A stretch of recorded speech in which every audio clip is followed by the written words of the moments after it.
Friends, आज की short analysis में हम डिस्कस करेंगे आईएफसीआई स्टॉक के ऊपर।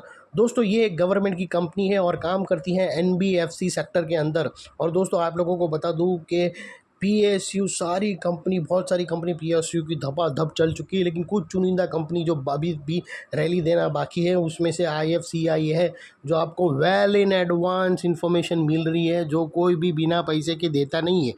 और हम आते हैं अभी सीधा टेक्निकल्स पे। तो दोस्तों, आप लोगों को बता दूं कि ये स्टॉक फरवरी 2024 से करेक्शन के अंदर चल रहा है। मोटा मोटी देखो तो दोस्तों, इसने 5 महीने करेक्शन में बिता दिए। और करेक्शन में भी दोस्तों इसने दोनों तरह का करेक्शन दिया है। इसने प्राइस वाइज करेक्शन भी दिया है और टाइम वाइज करेक्शन भी दिया है। मोस्टली 80% इसने प्राइस वाइज करेक्शन दिया है, जहाँ पर स्टॉक बहुत ही डाउन साइड आया इलियट वेव के एक जिगजैग पैटर्न करेक्शन के अंदर, और फिर उसके बाद उसने टाइम वाइज करेक्शन के अंदर कॉम्बिनेशन पैटर्न करेक्शन दिया इलियट वेव का, और अल्टीमेटली स्टॉक को ब्रेकआउट किया है। और फिलहाल आप स्टॉक को देखो तो दोस्तों, मल्टीपल पॉजिटिव फैक्टर्स एक साथ ब्रेकआउट हुए। ये स्टॉक के अंदर दोस्तों एक strong downward sloping parallel channel थी, जो एक स्ट्रॉन्ग रेजिस्टेंस का काम कर रही थी। अल्टीमेटली स्टॉक ने उसको ब्रेकआउट किया। यहाँ पर करेक्शन कंप्लीट के कंफर्मेशन मिले, पॉजिटिव हिडन डाइवर्शन मिला और एक बहुत बड़ी रिवर्सल चार्ट पैटर्न मिली है। दोस्तों, उस रिवर्सल चार्ट पैटर्न के तहत स्टॉक अपसाइड में 40% भागने के लिए रेडी है। लेकिन दोस्तों, इसमें कोई भी मेरी बाय सेल होल्ड रिकमेंडेशन नहीं है, ये प्योरली एजुकेशन पर्पस से आप लोगों से शेयर कर रहा हूँ। और फ्रेंड्स, आप लोग देख सकते हो कि ये वो टॉप एरिया था जहाँ से करेक्शन का आगाज़ हुआ था, और यहाँ से कुछ ऐसी डाउनवर्ड स्लोपिंग पैरेलल चैनल बनी थी। और स्टॉक जब तक ये डाउनवर्ड स्लोपिंग पैरेलल चैनल में था, ये back to back price wise correction के अंदर फंसा रहा और कंटिन्यू लोअर लोज मारता गया। अगर आप दोस्तों देखो तो आप नोटिस करोगे, फर्स्ट लोअर लोज यहाँ हिट हुआ, सेकंड लोअर लोज यहाँ हिट हुआ, थर्ड लोअर लोज यहाँ पर हिट हुआ, फोर्थ लोअर लोज यहाँ हिट हुआ।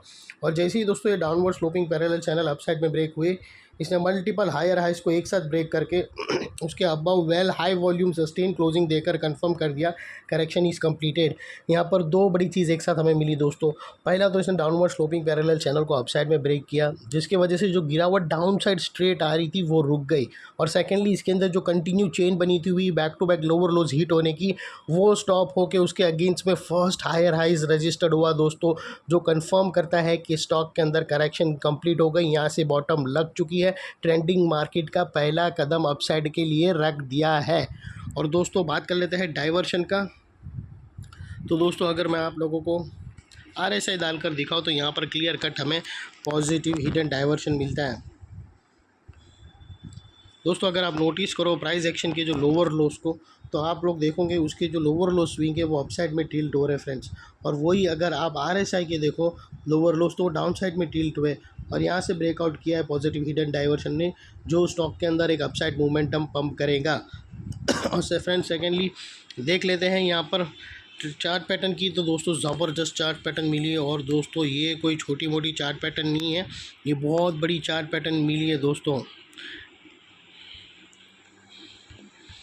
आप लोग देख सकते हो कि यहाँ पे हमें एक ट्रायंगुलर चार्ट पैटर्न ब्रेकआउट होते हुए मिली है, ज़बरदस्त। और दोस्तों, ये जो इनसाइड रेंज है ट्रायंगुलर चार्ट पैटर्न की, ये कोई छोटी मोटी रेंज नहीं है दोस्तों, ये 40% की रेंज है, जो यहाँ से ब्रेकआउट होने के बाद अनदर 40% अपसाइड रनअप देंगी। और वो लिहाज से अगर आप देखो तो स्टॉक का अभी नेक्स्ट टारगेट तुम्हें 100 यानी सेंचुरी मारता हुआ दिखेगा, जो तकरीबन 40% का है फ्रेंड्स। और इसके ऊपर भी अगर सेकंड टारगेट भी बनता है 105 का, अगर आप अच्छी तरह से इसको ट्रेल करो तो वो निकल कर फिर 50% टारगेट हो जाएगा दोस्तों। सेकंड टारगेट इसका समवेयर अराउंड 105 के आसपास आता है। I am sorry. और दोस्तों, ये टारगेट हिट होने से पहले बीच में स्टॉक कुछ रेजिस्टेंस फेस करेगा, वो रेजिस्टेंस को भी हम मार्क कर देते हैं। ऑलरेडी रेजिस्टेंस तो फेस कर चुका है, लेकिन उसके अबाव क्लोजिंग दिया नहीं है, वो बहुत ही इंपॉर्टेंट है। अगर और फर्दर अपसाइड रिज्यूम करनी है तो उसको ये जो ब्लू लाइन की जो रेजिस्टेंस है उसके अबाव क्लोजिंग देना ज़रूरी है। और दोस्तों, अगर स्टॉप लॉस रखना हो तो यहाँ पर एक लोअर स्विंग बनाया है, वहाँ पर रख सकते हो अपने एडवाइज़र को पूछकर, जिसको हम रेड में कर देते हैं। और वो लिहाज से अगर आप रिस्क टू रिवॉर्ड रेशो देखो, अगर आपकी एंट्री ये जो ब्रेकआउट कैंडल के नेकलाइन के पास बनती है, तो अगर वो लिहाज से आपका रिस्क टू रिवॉर्ड रेशो देखो तो दोस्तों, आपका रिस्क का एरिया फ्रेंड्स इतना ही रहेगा। और रिवॉर्ड का एरिया दोस्तों इतना बड़ा है, ये ऑलमोस्ट 1:2 का रिस्क टू रिवॉर्ड रेशियो है, जो काफ़ी फेवरेबल है फ्रेंड्स। और सेकेंडली दोस्तों, ये जो नेकलाइन के पास वाला एरिया है वो बहुत ही इंपॉर्टेंट एरिया है, क्योंकि अगर आप देखो तो मल्टीपल पॉजिटिव फैक्टर्स यहाँ पर एक्शन में आते हुए दिखे हमें। अगर आप देखो ना तो यही वो एरिया था जहाँ पर strong downward sloping parallel channel up side में ब्रेक हुई। यही एरिया पे दोस्तों लोअर लोज हायर हाइज में शिफ्ट होते हुए मिले। यही एरिया पे हमें पॉजिटिव हिडन डाइवर्शन आरएसआई के थ्रू मिला। और यही एरिया पे दोस्तों एक बहुत बड़ी reversal chart pattern, triangular pattern breakout होते हुए मिली। तो दोस्तों जो एरिया अभी तक एक स्ट्रॉन्ग रेजिस्टेंस का काम कर रहा था वो अल्टीमेटली स्ट्रॉन्ग सपोर्ट बनकर खड़ा है।